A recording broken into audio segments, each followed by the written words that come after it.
Today, when someone dies, modern society has an extremely efficient system. Death certificate, funeral home, cremation, burial plot, account closures, bills settled, and on your phone, line after line of the same carefully worded message. I'm sorry for your loss. Our age understands the process of handling death almost too well. But strangely, when the person who leaves is someone truly important, we still feel a kind of collapse so deep that no procedure can reach it. So what about ancient humans, thousands or even tens of thousands of years ago? They had no death certificates, no funeral homes, no standardized farewell process. Very often, death happened right inside the camp. A companion did not wake up.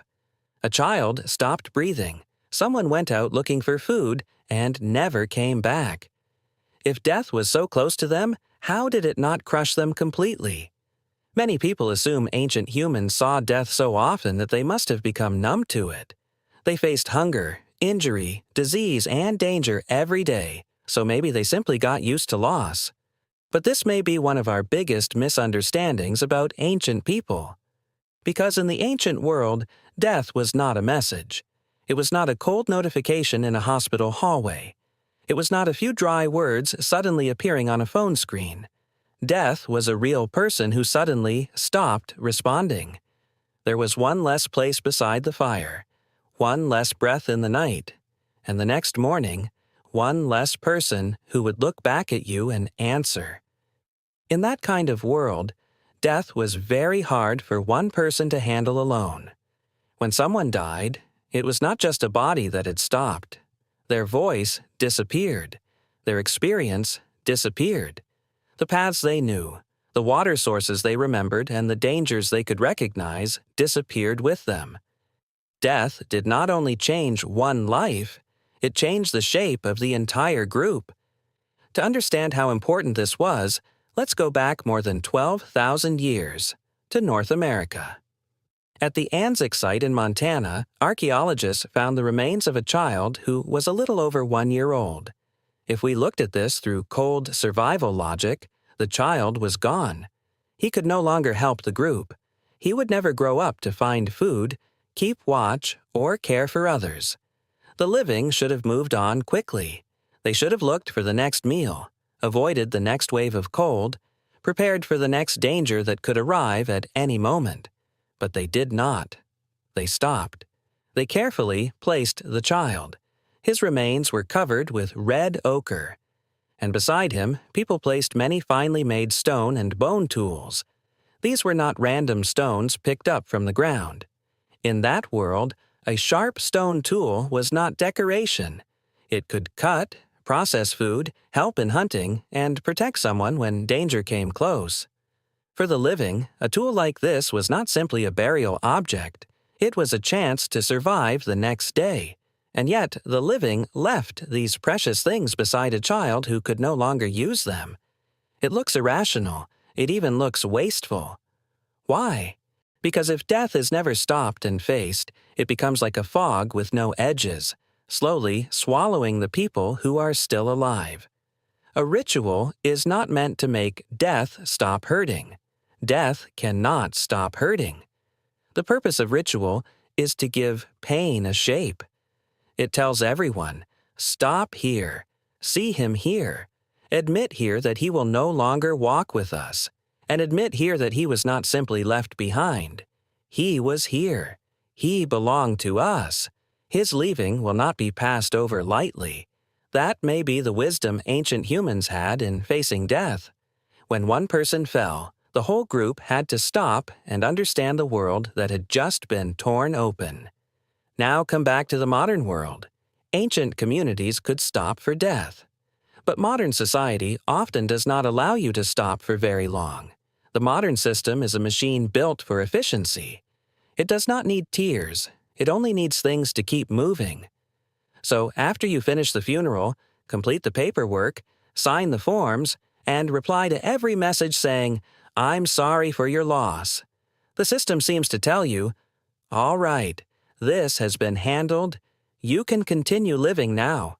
The next day, The world keeps running. Meetings still begin. Emails still arrive. Bills still appear.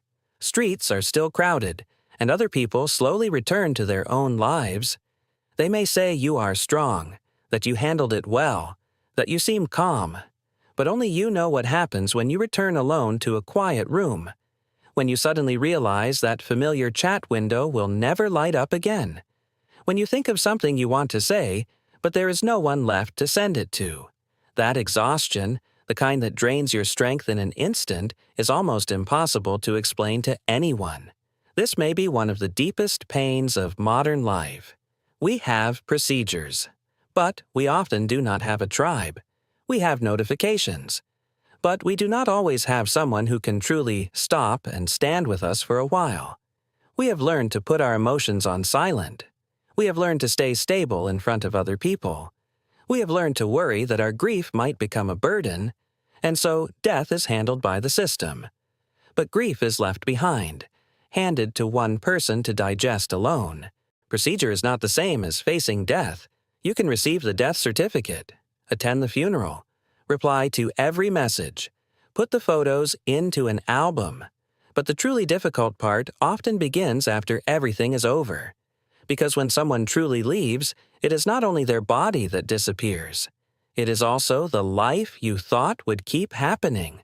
You thought there would be another meeting, another phone call, another meal together, another chance to hear their voice. The cruelest part of death is that it takes all of those future moments away at once. Modern society processes death faster and faster, but grief has never learned to move at that speed. Maybe this is the cruelest part of modern death. Not that we have no procedures, but that the procedures are too fast. So fast that before grief has even been seen, everything is already asking you to move forward. Ancient humans did not defeat death. They were afraid too. They broke down too. They lost people too. But they may have faced death less alone than we do. They did not survive grief by forcing one person to carry it silently. They let the group stop. They let ritual hold the pain. They let stories keep the dead inside memory. Those pauses, silences, and shared memories slowly turned unbearable loss into something the living could continue to carry. So if one day you lose someone important, you do not have to force yourself back into what people call normal. You do not have to become rational immediately, and you do not have to think you are weak just because you are still hurting.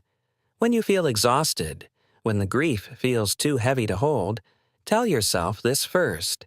This is not your fault. The human brain was never designed to swallow enormous grief alone. The modern system may be efficient. It may ask you to organize documents, finish the procedures, reply to messages, and keep living. But you are still allowed to stop, truly stop, in front of the place that has gone empty, even if only in your heart, for yourself and for the person who left. You can light a small, ancient fire and slowly admit, someone was here. They are gone, and your world has not been the same since.